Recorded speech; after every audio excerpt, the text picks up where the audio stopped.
The Good Samaritan. Who is my neighbor? Imagine a lonely road stretching from Jerusalem down to Jericho, a path carved through harsh wilderness where silence feels heavy and danger hides behind every curve. The sun burns relentlessly, the air stands still, and every traveler knows that this road has a reputation.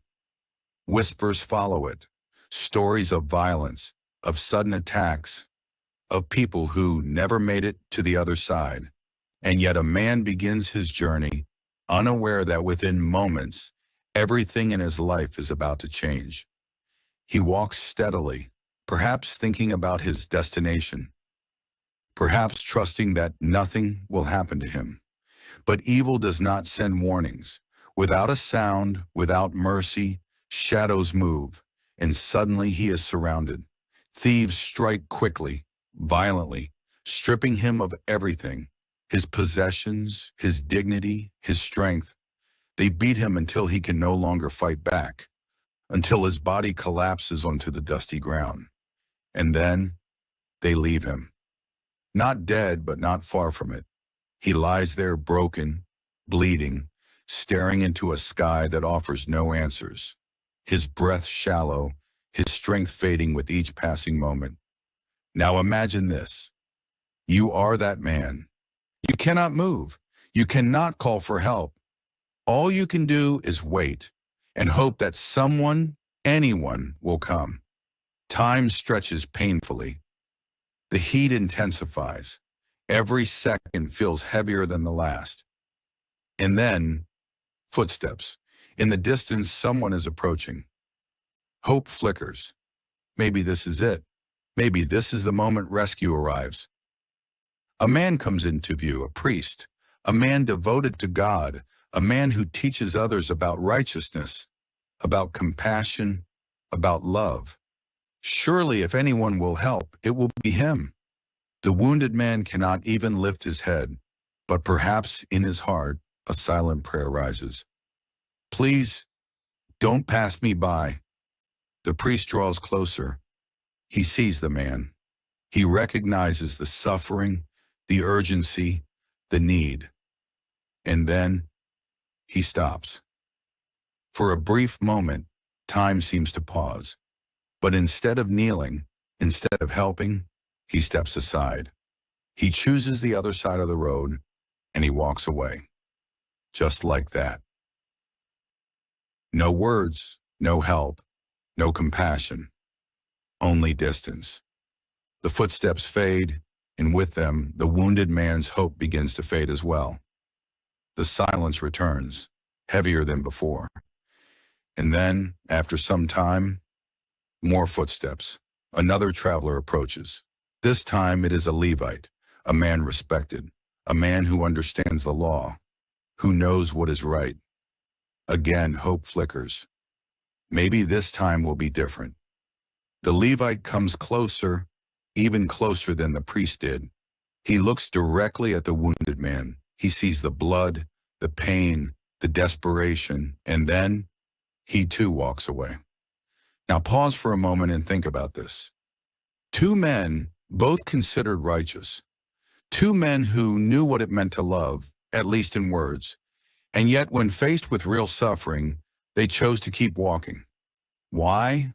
Was it fear? Was it inconvenience? Or was it something deeper? Something we all struggle with. The ability to see pain and convince ourselves that it is not our responsibility. The road grows quiet again. The wounded man is weaker now. His breathing becomes shallow. The sun feels harsher. Time is slipping away. And if no one comes soon, this will be the end. But then, something unexpected happens. Another figure appears in the distance. But this is not someone admired, not someone respected. This is a Samaritan. And in that time, Samaritans were not just disliked, they were hated, seen as outsiders, enemies, people to be avoided. If you were listening to this story back then, you would not expect anything good from this man. You would expect him to ignore the wounded traveler, or worse. But what happens next changes everything. The Samaritan sees him, and something inside him moves. Not obligation, not duty, but compassion. Deep, undeniable compassion. He does not hesitate. He does not calculate the risk. He does not ask who the man is or where he comes from. He simply stops. Right there on that dangerous road, he kneels beside a man who, under different circumstances, might have rejected him. And yet, none of that matters now. He begins to care for him. He cleans the wounds. He pours oil and wine to ease the pain. His movements are careful, gentle, intentional. This is not rushed kindness. This is love in action. Then with effort, he lifts the wounded man onto his own animal, choosing to walk himself. Step by step, he leads him to safety, to an inn where he can recover. But even then, he does not leave immediately. He stays, he watches over him. He ensures that he is cared for through the night. And in the morning, when he must continue his journey, he does something even more remarkable. He takes out his own money and gives it to the innkeeper. "Take care of him," he says, "and whatever more you spend, I will repay you when I return." No guarantee, no expectation of recognition, no reward, just love. Now think about this deeply. Who was the real neighbor? The ones who knew the law or the one who lived it? Because this is the truth that challenges us. Being religious does not automatically make someone compassionate, and being an outsider does not make someone incapable of love. Sometimes the people we least expect reflect God the most, and sometimes the ones who should know better walk away. This parable is not just about a road long ago. It is about your road, your life, your moments.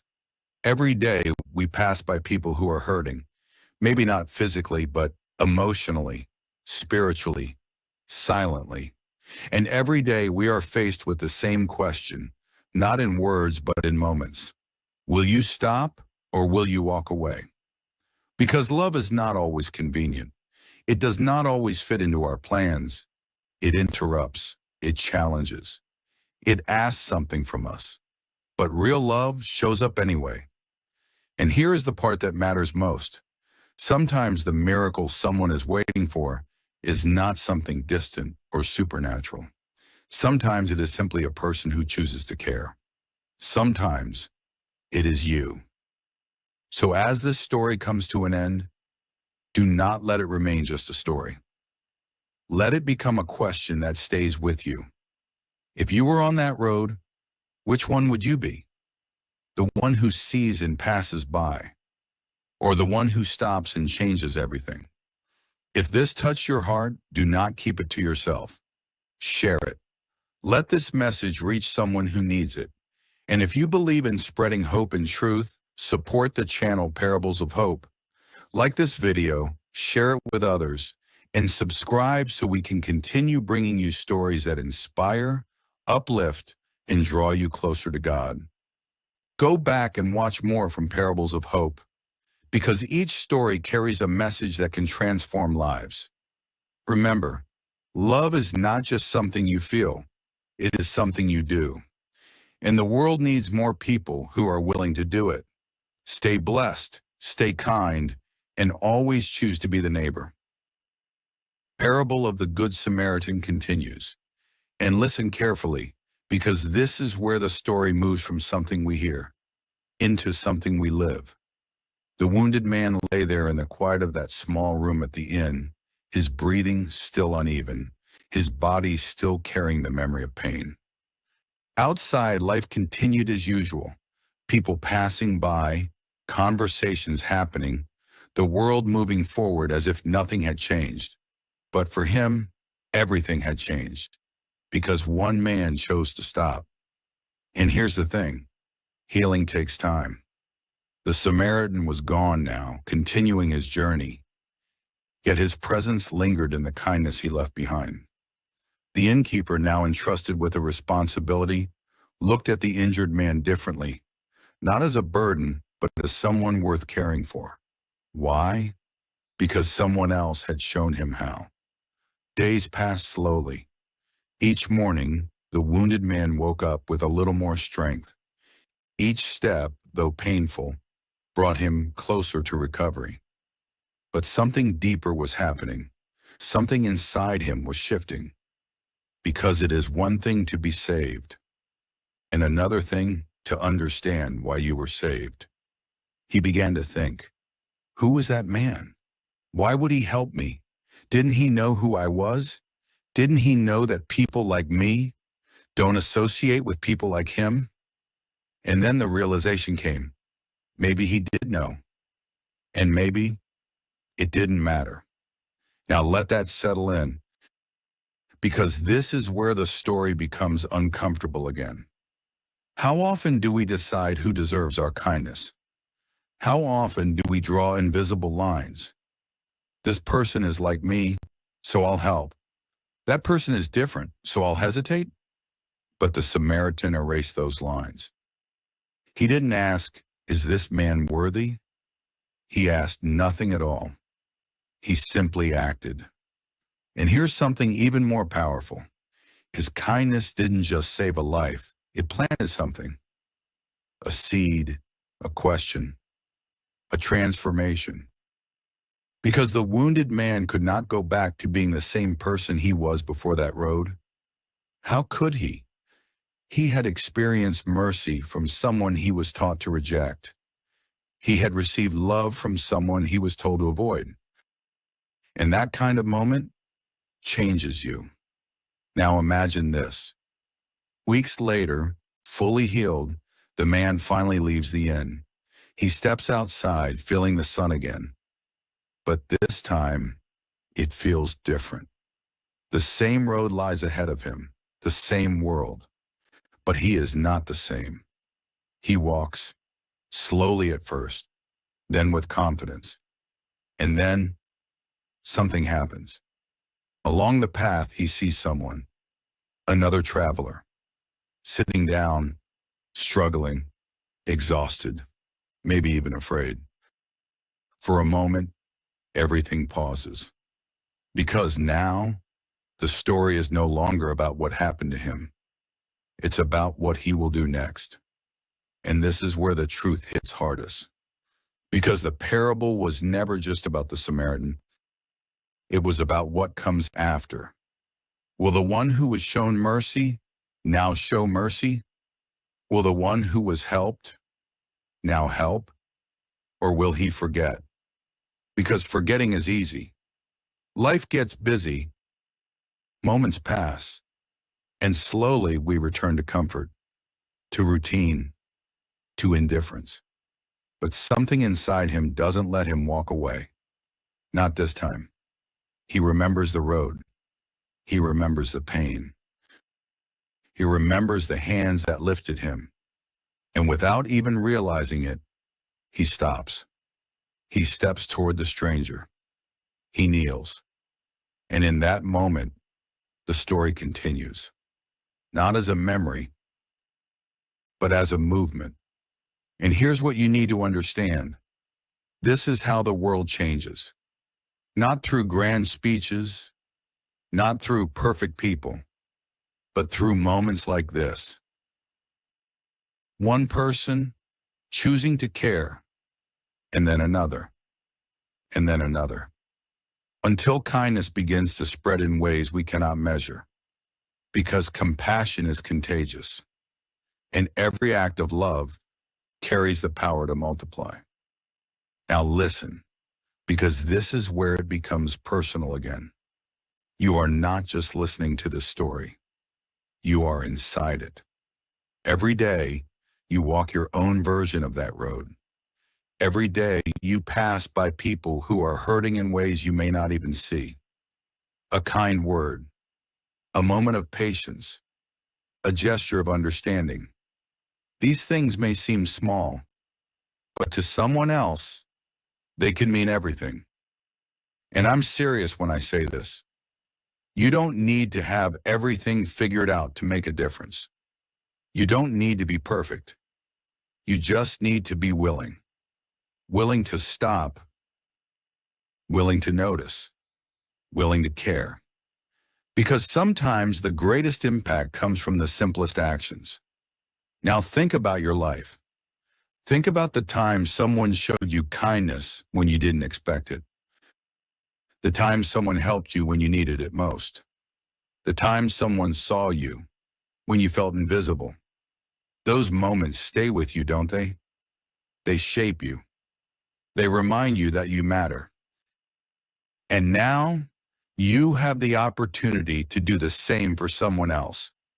That is the power of this parable. It doesn't end. It continues through you. So as you move forward from this moment, don't let this message fade. Carry it with you. Let it influence your decisions. Let it guide your actions. Because the world doesn't just need more knowledge. It needs more love and motion. And you have the ability to bring that. Right where you are. Right now. The teachings of Jesus Christ are not distant ideas locked in ancient history. They are living truths meant to guide every moment of our modern lives. In a world filled with noise, pressure, comparison, and division, his words speak with even greater clarity today. He taught that love is the greatest commandment, but not just an easy, comfortable love. He spoke of a love that stretches beyond our preferences, a love that reaches even those who misunderstand us, oppose us, or hurt us. In today's world, where disagreements quickly turn into division and judgment spreads faster than understanding, this teaching challenges us to respond differently. It asks us to pause before reacting, to choose kindness over anger, and to see humanity even in those we struggle to accept. He also taught forgiveness, not once, not occasionally, but continuously. In a time where people are often judged, labeled, and rejected for their mistakes, his message reminds us that every person is imperfect and in need of grace. Forgiveness today is not weakness, it is strength. It is the ability to release resentment so that it does not take control of our hearts. It is choosing peace over bitterness, healing over revenge, and growth over holding on to the past. In a world that often encourages holding grudges, forgiveness becomes a quiet but powerful act of transformation. Jesus also spoke directly to worry and fear, telling people not to be anxious about tomorrow. This teaching feels incredibly relevant in a time where uncertainty surrounds careers, finances, relationships, and even identity. The modern world constantly pushes us to overthink, to compare, and to fear what lies ahead. But his message invites us to trust, to focus on the present moment, to believe that we are not alone, and to understand that constant worry does not add value to our lives. Faith, in today's context, becomes the courage to remain steady even when life feels unpredictable. Another powerful teaching is humility. In a culture driven by recognition, validation, and the need to be seen, Jesus showed a different way. He demonstrated that true greatness is not found in status or attention, but in quiet service and genuine character. Today, humility means not measuring our worth by likes, followers, or achievements, but by how we treat others and how we remain grounded despite success or failure. It is choosing authenticity over appearance and purpose over pride. Closely connected to this is his emphasis on serving others. While modern society often celebrates individual success and personal gain, Jesus lived a life centered on helping, healing, and uplifting others. His teaching reminds us that real fulfillment does not come from focusing only on ourselves, but from being present for others. Whether it is offering support, showing empathy, or simply being kind in small, everyday interactions, service creates a deeper sense of meaning than self-centered living ever can. He also stood firmly for truth, even when it was unpopular or difficult. In today's world where opinions shift quickly and truth can sometimes be overshadowed by trends or pressure, this teaching encourages us to remain grounded in what is right. It challenges us to have courage, to stand for integrity even when it is uncomfortable, and to make choices based on values rather than approval. At the heart of all his teachings is a focus on inner transformation. Jesus emphasized that what is inside a person matters more than outward appearances. In a time where people often present perfect images of their lives, his message reminds us that true change begins within. It is not about looking good to others, but about becoming better from the inside, developing a heart filled with compassion, honesty, and sincerity. And perhaps one of the simplest yet most powerful teachings is what is often called the golden rule: to treat others the way we would want to be treated. In today's world, this principle has the power to transform relationships, workplaces, communities, and even the digital spaces we engage in daily. It encourages empathy, respect, and understanding in every interaction, reminding us that small actions can have a lasting impact. When we bring all these teachings together, we begin to see a clear picture of what life can look like when guided by the words of Jesus. Not a life free from challenges, but a life filled with purpose, peace, and meaningful connection. His message is not about perfection, but about direction. It calls us to grow, to reflect, and to live with intention. And so in today's world, the question is not whether these teachings are relevant.